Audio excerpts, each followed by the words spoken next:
Hello दोस्तों, study with अनु में मैं अनु आपका स्वागत करती हूँ। कैसे हैं आप सब? आई होप आप सब स्वस्थ होंगे, मस्त होंगे और अपनी पढ़ाई लिखाई में व्यस्त होंगे। तो जैसे कि आपको पता है, ये आपकी क्लास चल रही है हिस्ट्री के प्रैक्टिस सेट की, जिसमें हम अभी एक एक घंटे का वीडियो कर रहे हैं, यानी एक एक घंटे की क्लास कर रहे हैं। तो मेरा यही है कि मैं जो टॉपिक उठाऊँ उसे ख़त्म करूँ, तो फिर वो चाहे आधे घंटे में ख़त्म हो या फिर एक घंटे में ख़त्म हो।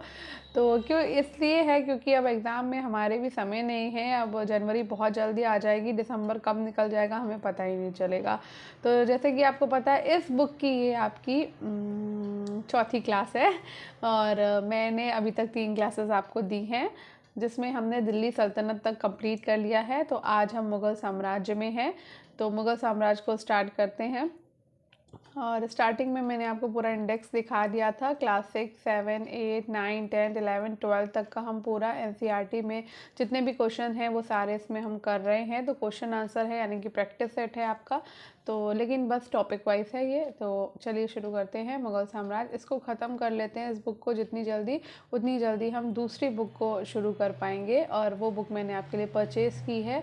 तो उस बुक को मैंने ख़ास तौर से परचेज़ किया है अपने लास्ट में, मतलब मैं आपको उसको देना चाहती हूँ। तो इस बुक को ख़त्म होते ही हम वो, इसलिए मैं चाहती हूँ ये थोड़ा जल्दी ख़त्म हो जाए। तो चलिए करते हैं मुग़ल साम्राज्य, बातें कम करते हैं, मुग़ल साम्राज्य को कंप्लीट करते हैं। तो मुग़ल सैन्य अभियान, किसने पहली बार पादशाह सम्राट शीर्षक अपनाया? तो स्टार्ट करने से पहले अगर आप मेरे चैनल यानी स्टडी विद अनु में नए हैं तो स्टडी विद अनु को सब्सक्राइब कर लीजिए और बेल आइकन को कर लीजिए प्रेस, ताकि मेरे द्वारा जितना भी कंटेंट प्रोवाइड कराया जा रहा है वो सारा का सारा ईजिली आपको मिल सके। तो आज पेन को कर लेते हैं चेंज, ब्लू हो गया बहुत 2-3 दिन से। तो आज कौन सा कलर करें? आज ग्रीन कर लेते हैं, चलो ठीक है। चलो, किसने पहली बार पातशाह यानी कि सम्राट शीर्षक अपनाया है? तो पातशाह शीर्षक जो है वो सबसे पहले अपनाया था बाबर ने, ठीक है। तो प्रथम मुगल शासक बाबर जो है वो 1526 से 1530 तक सर्वप्रथम पातशाह सम्राट की उपाधि धारण किया था। तो बाबर का जो शासनकाल रहा है वो 1526 से 1530 तक रहा है। इसने सर्वप्रथम पातशाह यानी कि सम्राट की उपाधि धारण की थी। मुगल चंगेज और तैमूर वंश के वंशज थे। मुगल तैमूर का वंशज होने का गर्व का अनुभव करते थे। तैमूर ने 1398 में तुगलक वंश के शासक नसीरुद्दीन महमूद के समय दिल्ली पर आक्रमण किया था। बाबर ने 1526 में पानीपत के युद्ध में इब्राहिम लोदी को पराजित कर भारत में मुगल वंश की नींव रखी थी। पानीपत के युद्ध में बाबर ने सर्वप्रथम बारूद का उपयोग किया था और इस विजय के पश्चात उसने 1527 में खानवा के युद्ध में राणा सांगा को पराजित किया और गाजी की उपाधि धारण की थी, ठीक है। राणा सांगा ने अफगानों के साथ मिलकर बाबर को भारत से बाहर भगाना चाहा था, किंतु उसकी ये योजना सफल नहीं हो पाई। खानवा के युद्ध को बाबर ने जिहाद घोषित किया था और उसके बाद उसने चंदेरी और घाघरा के युद्ध में भी विजय प्राप्त किया था। बाबर ने चगताई तुर्की भाषा में अपनी आत्मकथा बाबरनामा यानी कि तुझके बाबरी लिखी थी। मैडम बेवरिज ने सर्वप्रथम इसका अंग्रेजी अनुवाद किया था और 27 अप्रैल 1526 को बाबर का नाम खुतबा में दर्ज किया गया था और वो इसी दिन में भारत में मुगल वंश का प्रथम बादशाह बना था। मुगलों ने भारतीय शिल्पकारों को बारूद बनाने की तकनीक सिखाई थी। नेक्स्ट है, तैमूर के हमले के समय भारत में किस राजवंश का शासन था? तो तैमूर ने जब हमला किया था तो उस समय तुगलक वंश का शासन चल रहा था। खुतबा में बाबर का नाम कब शामिल किया गया था? तो खुतबा में बाबर का नाम 27 अप्रैल 1526 में शामिल किया गया था। बाबर ने अपनी आत्मकथा किस भाषा में लिखी है? तो बाबर ने अपनी आत्मकथा है वो तुर्की भाषा में लिखी है, ठीक है। नेक्स्ट है, पानीपत का प्रथम युद्ध किसके बीच लड़ा गया? तो पानीपत का प्रथम युद्ध बाबर और राणा प्रताप के मध्य में, बाबर और इब्राहिम लोदी के मध्य में लड़ा गया था। उत्तरायण के युद्ध पे आ गई। तो बाबर और इब्राहिम लोदी के बीच में पानीपत का प्रथम युद्ध लड़ा गया था 1526 में, ठीक है। किसने भारतीय शिल्पकारों को बारूद बनाने की तकनीकी सिखाई? तो मुगलों ने भारतीय शिल्पकारों को बारूद बनाने की तकनीकी सिखाई है। निम्नलिखित में से कौन से युद्ध बाबर ने जिहाद की घोषणा करी और विजय के उपरांत गाजी की उपाधि धारण की थी? तो ये युद्ध था खानवा का युद्ध, ठीक है। बाबर को मेवाड़ के राणा सांगा से लड़ने का दृढ़ संकल्प क्यों था? तो भैया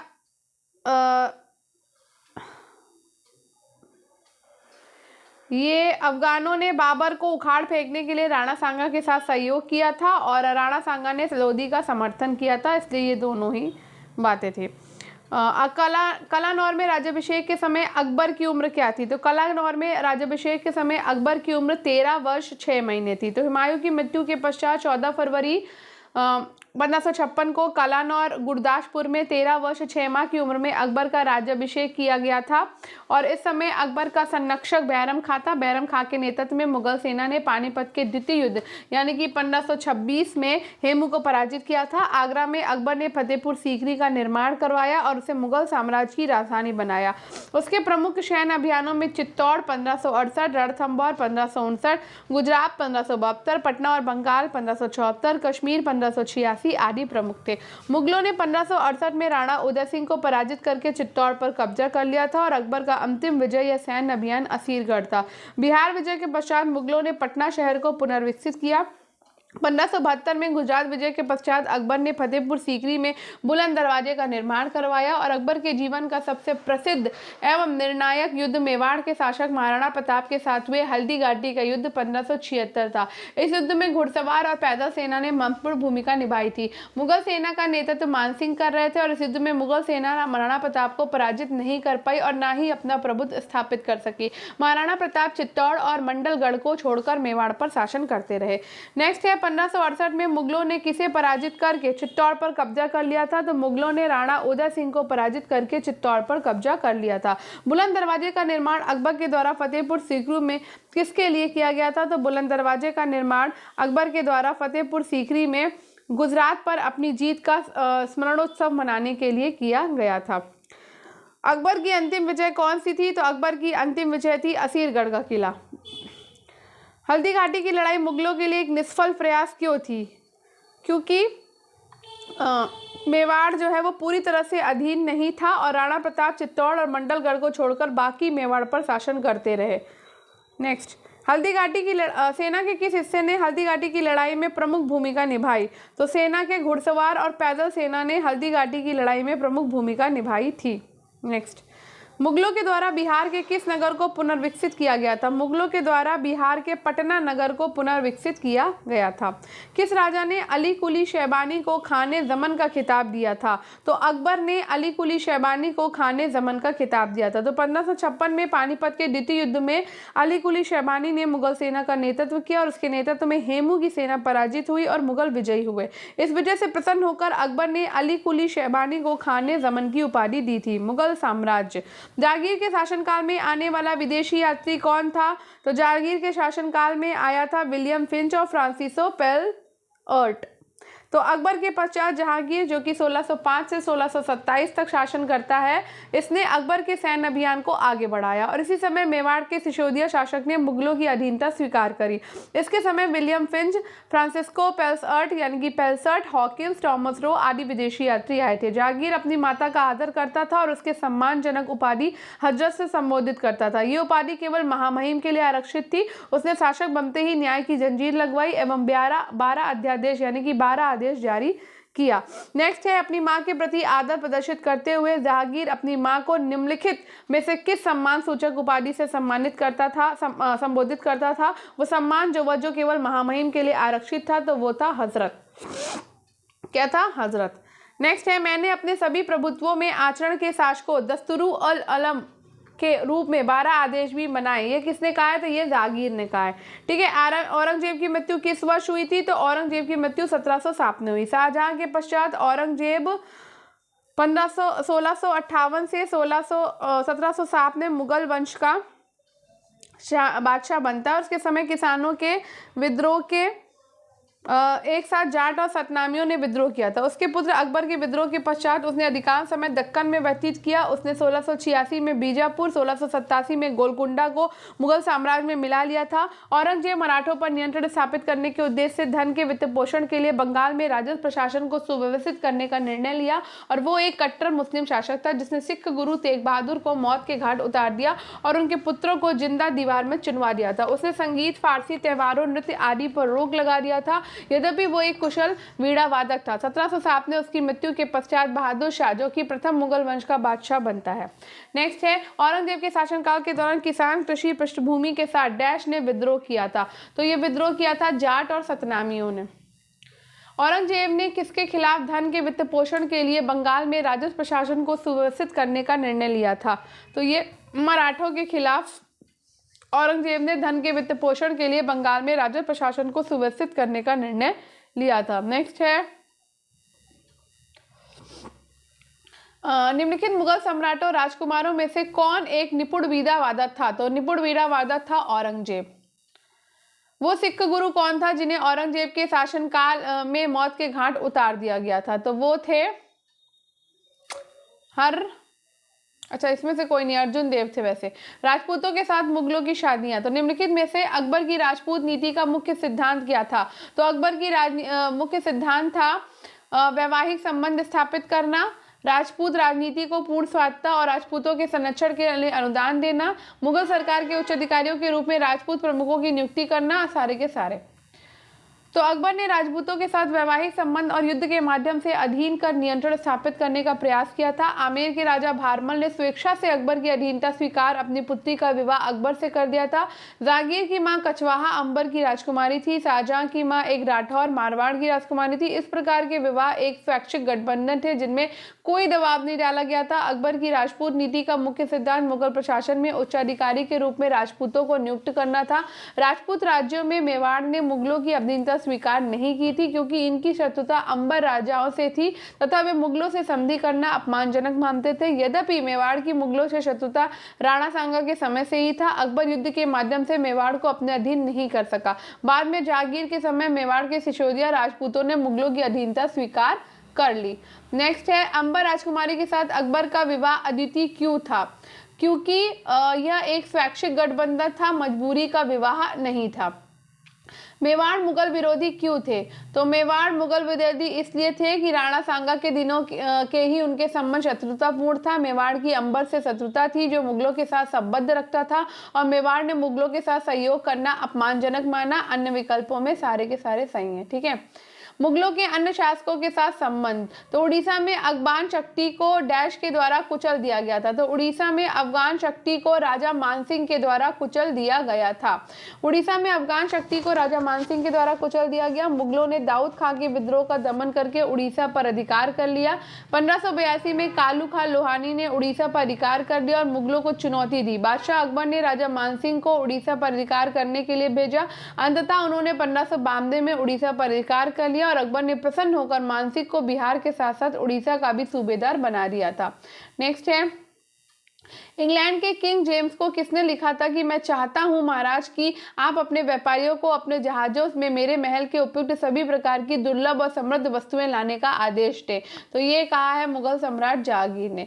मुगल सम्राट जहांगीर ने इंग्लैंड के राजा जेम्स को लिखा कि मैं चाहता हूं महाराज कि आप अपने व्यापारियों को अपने जहाजों में मेरे महल के लिए उपयुक्त सभी प्रकार की दुर्लभ और समृद्ध वस्तुएं लाने का आदेश दे।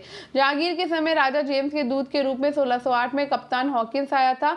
फर्रुखशियर के समय ईस्ट इंडिया कंपनी ने जॉन सुरमन के नेतृत्व में एक शिष्टमंडल भेजा था। इस शिष्टमंडल को सुरमन दूतावास भी कहते हैं। इस शिष्टमंडल में शामिल सर्जन हैमिल्टन ने फर्रुखशियर का इलाज किया था। सुरमान दूतावास किसका मिशन था? तो सुरमान दूतावास जो है वो मुगल सम्राट फर्रुखशियर का मिशन था।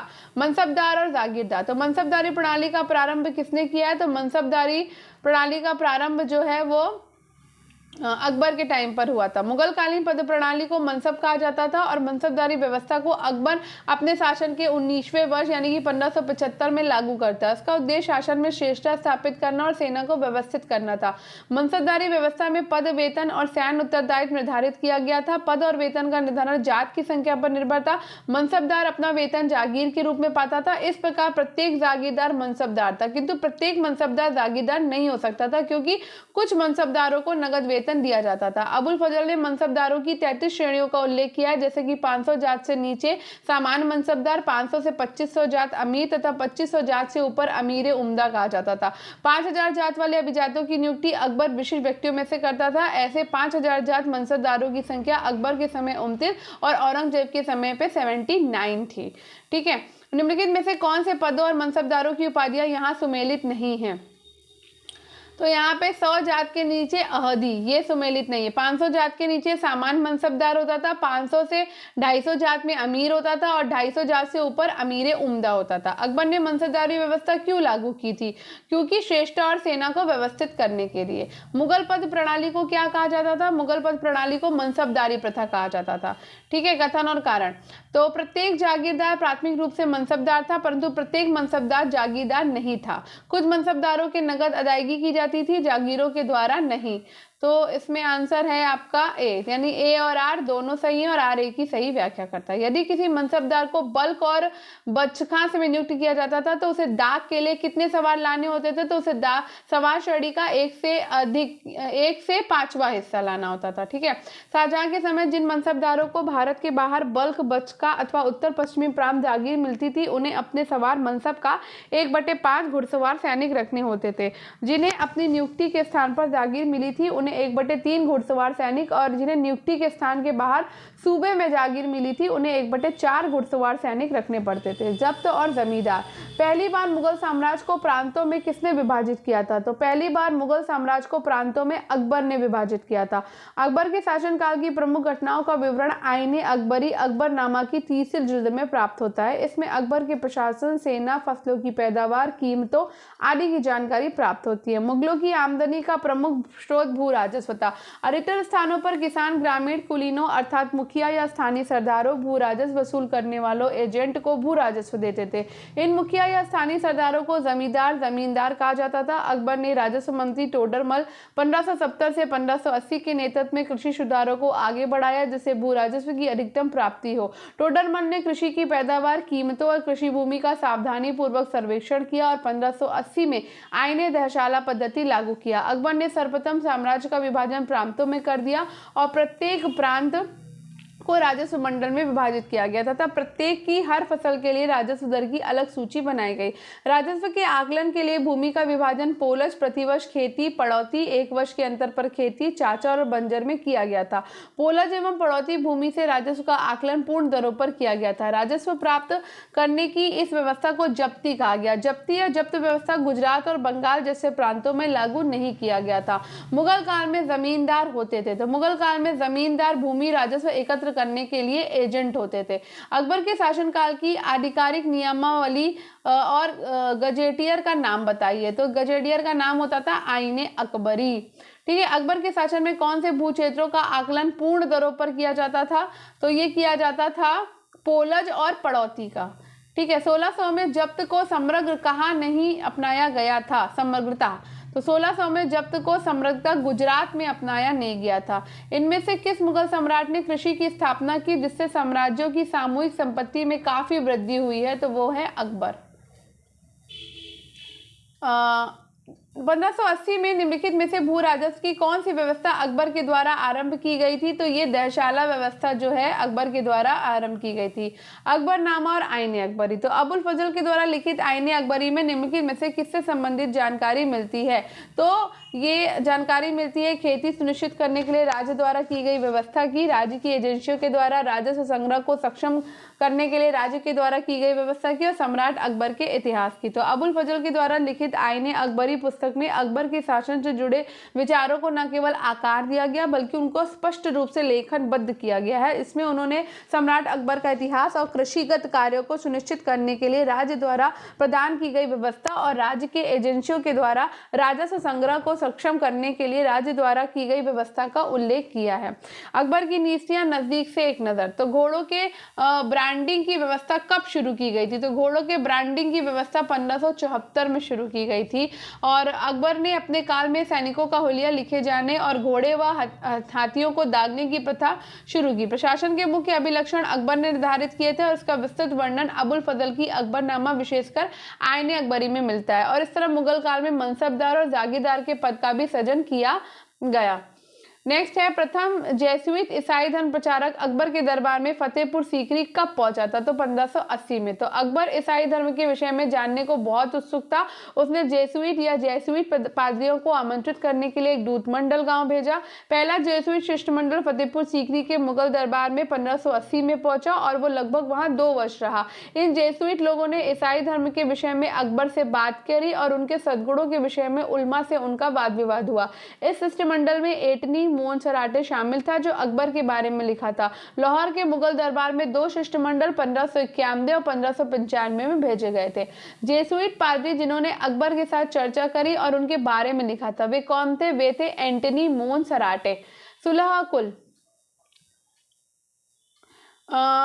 1575 में अकबर ने कहां पर इबादत खाना स्थापित किया, तो अकबर ने 1575 में मुगल शासक अकबर ने धर्म और दर्शन पर वाद विवाद के लिए अपनी राजधानी फतेहपुर सीकरी में 1575 में एक इबादत खाने का निर्माण करवाया।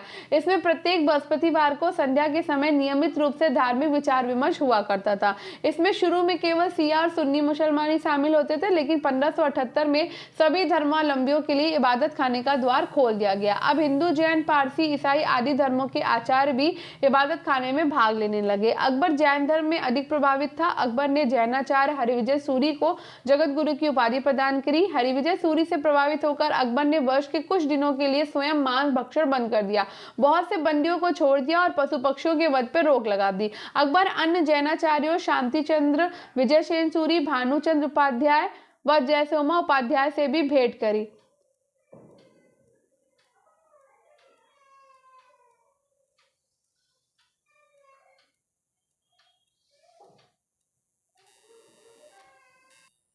स्वयं मांस भक्षण बंद कर दिया और बहुत से बंदियों को छोड़ दिया और पशु पक्षियों के वध पर रोक लगा दी। अकबर अन्य जैनाचार्यों शांति चंद्र, विजय सेन सूरी, भानुचंद्र उपाध्याय, जयसोम उपाध्याय से भी भेंट की।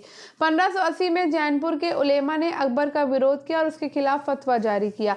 इसी वर्ष अकबर ने कादियों के खिलाफ अशांति फैलाने और विद्रोह भड़काने के लिए मारने, देश निकालने का आदेश दिया था। इबादत खाना का निर्माण अकबर ने कहाँ कराया? तो इबादत खाने का निर्माण फतेहपुर सीकरी में करवाया था।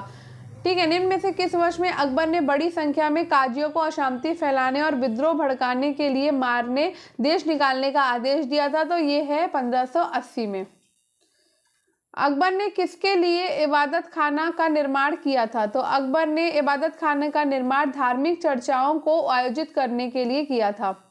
निम्नलिखित में से किस जैन विद्वान को अकबर ने जगत गुरु की उपाधि से नवाजा? तो जगत गुरु की उपाधि से हरविजय सूरी को नवाजा था।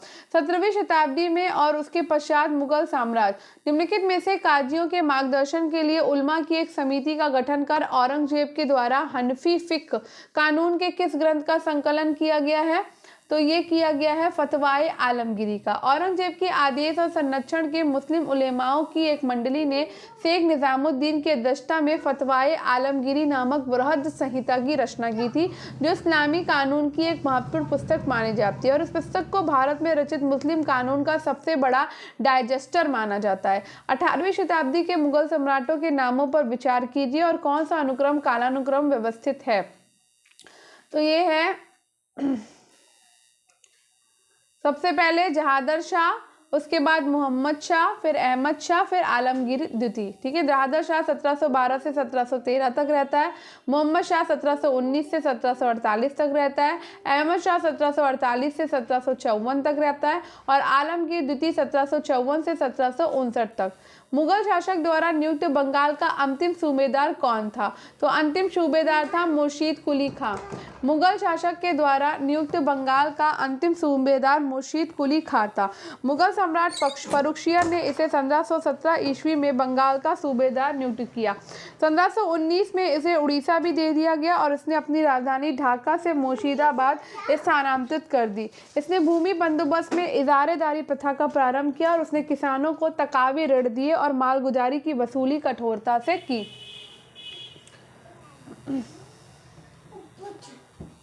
अब है शासक और इमारतें। अभियांत्रिकी, कौशल तथा निर्माण कार्य। चित्तौड़ का अमूल्य स्तंभ कीर्ति स्तंभ किसने बनवाया है? तो ये बनवाया है राणा कुंभा ने। चित्तौड़ के अमूल्य स्तंभ कीर्ति स्तंभ का निर्माण महाराणा कुंभा ने विजय स्तंभ के रूप में कराया था और उन्होंने मालवा के सुल्तान महमूद शाह खिलजी पर विजय प्राप्त करने के उपलक्ष्य में इसे बनवाया था। आगरा किले के निर्माण में लगा श्रम। तो आगरा का किला, ताजमहल, फतेहपुर सीकरी और कुतुब मीनार। तो यहाँ पर कालक्रमानुसार सजाना है। तो भैया कुतुब मीनार जो है वो कुतुबुद्दीन ऐबक ने बनवाई थी 13वीं सदी में। फतेहपुर सीकरी अकबर ने बनवाया 16वीं सदी में। ताजमहल शाहजहां ने बनवाया 17वीं सदी में और आगरा का किला भी शाहजहां ने बनवाया था 17वीं सदी में। वास्तुकला को भारत फारसी शैली डैश के तहत विकसित हुई है। तो वास्तुकला की भारत फारसी शैली अकबर के तहत विकसित हुई है और अकबर के समय वास्तुकला की भारत फारसी शैली का विकास होता है और मुगल काल में ही नीली टाइल्स तथा ग्लेज का उपयोग किया जाता है, ना कि प्रारंभिक सल्तनत वास्तुकला में। जहांगीर के समय पिट्रादुरा की तकनीक में उत्कृष्ट पद्धति से कटे और जड़े हुए तराशे गए चमकीले रंगीन पत्थरों के टुकड़ों से टाइल्स पर चित्रकारी की जाती थी और ये एक प्रकार से सजावटी कला थी। अकबर ने गुजरात विजय के पश्चात फतेहपुर सीकरी नामक शहर बसाकर बुलंद दरवाजे का निर्माण करवाया था। फतेहपुर सीकरी में निर्मित सभी स्मारकों को 2 भागों में विभाजित किया गया था। यहाँ से प्राप्त भवनों में पंचमहल, अनूप तालाब, सलीम चिश्ती की दरगाह, दीवाने खास आदि प्रमुख है। अकबर की मृत्यु के पश्चात जहांगीर ने सिकंदरा आगरा में बौद्ध शैली में उसका मकबरा बनवाया था। किलाए कुना मस्जिद दिल्ली में स्थित है। फतेहपुर सीकरी में निम्नलिखित में से क्या स्थित नहीं है? तो फतेहपुर सीकरी में किलाए कुना मस्जिद स्थित नहीं है। बुलंद दरवाजा है, अनूप तालाब है और पंचमहल भी है।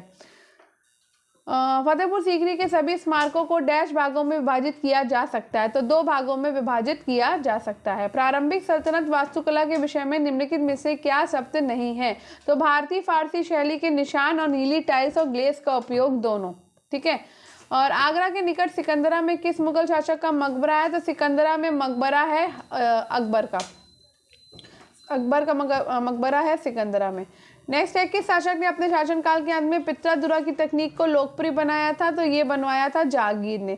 मुगल शासक जहांगीर ने अपने शासन के अंत में पित्रादुरा तकनीक को लोकप्रिय बनाया था। शाहजहां ने लाल किले में निर्मित मयूर सिंहासन के पीछे पित्रादुरा के जुड़ाव की एक श्रृंखला बनवाई, जिसमें पौराणिक यूनानी देवता आर्फियस को वीणा बजाते हुए चिन्हित किया गया था। और जहांगीर के समय चित्रकला का विकास अधिक हुआ तथा शाहजहां के समय स्थापत्य कला का स्वर्ण युग था। शाहजहां ने ताजमहल, आगरा का किला, लाल किला, वास्तुकार उस्ताद अहमद लाहौरी के दीवाने आम में मयूर सिंहासन एवं जामा मस्जिद जैसे भव्य इमारतों का निर्माण करवाया। मुगल कालीन भवनों में स्तंभों को ईवान कहा जाता था। इसके अतिरिक्त मुगल शासकों ने सार्वजनिक हित में सरायों यानी कि यात्रियों के विश्राम के लिए तालाबों, कुओं आदि का निर्माण व्यापक स्तर पर करवाया था। नेक्स्ट है, निम्नलिखित में से कौन लाल किले का वास्तुकार है? तो लाल किले का वास्तुकार है उस्ताद अहमद लाहौरी।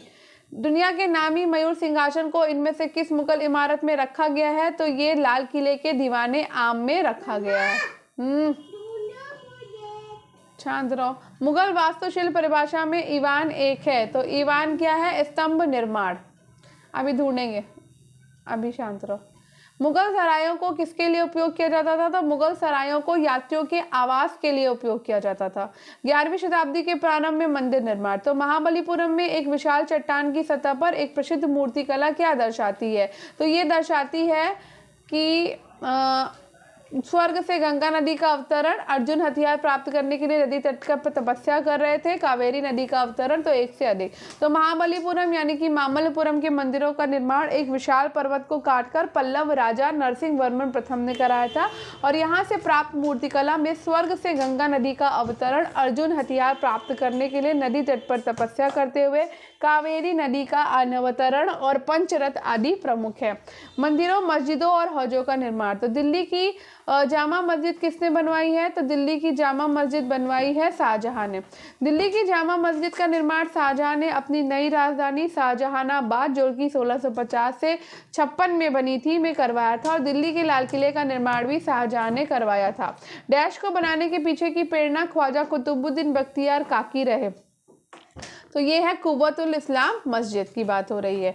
तो कुतुबुद्दीन ऐबक ने सूफी संत ख्वाजा कुतुबुद्दीन बख्तियार काकी के नाम पर कुतुब मीनार दिल्ली का नाम रखा था, ठीक है। कुव्वतुल इस्लाम मस्जिद नहीं। कुतुब मीनार का निर्माण कार्य इल्तुतमिश और फिरोज शाह तुगलक के समय पूर्ण हुआ। कुतुबुद्दीन ऐबक ने 2.5 दिन का झोपड़ा, कुव्वतुल इस्लाम मस्जिद आदि का निर्माण करवाया था। अलाउद्दीन खिलजी ने अलाई दरवाजे का निर्माण कुतुब मीनार परिसर दिल्ली में करवाया। ये कुव्वतुल इस्लाम मस्जिद का दक्षिणी प्रवेश द्वार है। और इसके अतिरिक्त अलाउद्दीन ने जमात खाना मस्जिद, हजार सितून, हौजे अलाई आदि का निर्माण करवाया। सल्तनत काल में ही अष्टकोड़ी मकबरे का निर्माण शुरू होता है। इसका प्रारंभिक उदाहरण खाने जहां तेलंगानी दिल्ली का मकबरा है। मकबरों के निर्माण में इंडो इस्लामिक वास्तुकला का सर्वोत्तम उदाहरण शेरशाह का सासाराम बिहार में स्थित मकबरा है। और ये मकबरा चारों तरफ से पानी से घिरा हुआ है। दिल्ली सल्तनत के तहत दिल्ली में निर्मित खाने जहां तेलंगानी के मकबरे में साहित्यिक शैली संबंधी अनूठापन क्या मिला? तो ये अष्टकोणीय आकार मिला है। क्या मिला है? अष्टकोणीय आकार। अलाउद्दीन खिलजी द्वारा बनवाया गया अलाई दरवाजा किस नगर में है? तो अलाई दरवाजा आपका दिल्ली में है, जो कि अलाउद्दीन खिलजी ने बनवाया था। 2.5 दिन का झोपड़ा किसने बनवाया? तो 2.5 दिन का झोपड़ा कुतुबुद्दीन ऐबक ने बनवाया था। शेरशाह का मकबरा मध्ययुगीन काल के दौरान भारत में निर्मित सबसे खूबसूरत संरचना में से एक है और इसका निर्माण यहाँ किया गया था। तो ये कहाँ किया गया था? ये किया गया था सासाराम में। निम्नलिखित स्मारकों को उनके निर्माण की तिथि के क्रमानुसार कीजिए और नीचे दिए गए कूट में से सही उत्तर को चुनिए। तो यहाँ पर सही उत्तर होगा जामा मस्जिद, नहीं, हुमायूं का मकबरा, फिर उसके बाद है आपका ताजमहल आगरा का, फिर है जामा मस्जिद दिल्ली की, और फिर है बादशाही मस्जिद लाहौर की। तो हुमायूं का मकबरा दिल्ली में अकबर ने बनवाया, ताजमहल आगरा में शाहजहां ने बनवाया, फिर जामा मस्जिद दिल्ली में शाहजहां ने बनवाई और बादशाही मस्जिद लाहौर में औरंगजेब ने बनवाई। बाग, मकबरे तथा किले, तो इनमें से किस शासक के अधीन शालीमार बाग शादिकार किया गया था? तो ये था जहांगीर। तो मुगल बादशाह जहांगीर ने श्रीनगर जम्मू कश्मीर में शालीमार बाग का निर्माण करवाया। शालीमार का अर्थ है प्यार का वास और जहांगीर ने इसका निर्माण नूरजहां के लिए करवाया था। बीदर में प्रसिद्ध मदरसा किसके द्वारा बनाया गया था? तो बीदर में प्रसिद्ध मदरसा महमूद गवा के द्वारा बनवाया गया। तो बीदर के प्रसिद्ध मदरसा का निर्माण महमूद गवा ने करवाया था। महमूद गवा जन्म से ईरानी था जो व्यापार करने के उद्देश्य से बहमनी राज्य में आया था और वो अपनी योग्यता के कारण बहमनी साम्राज्य का प्रधानमंत्री बना।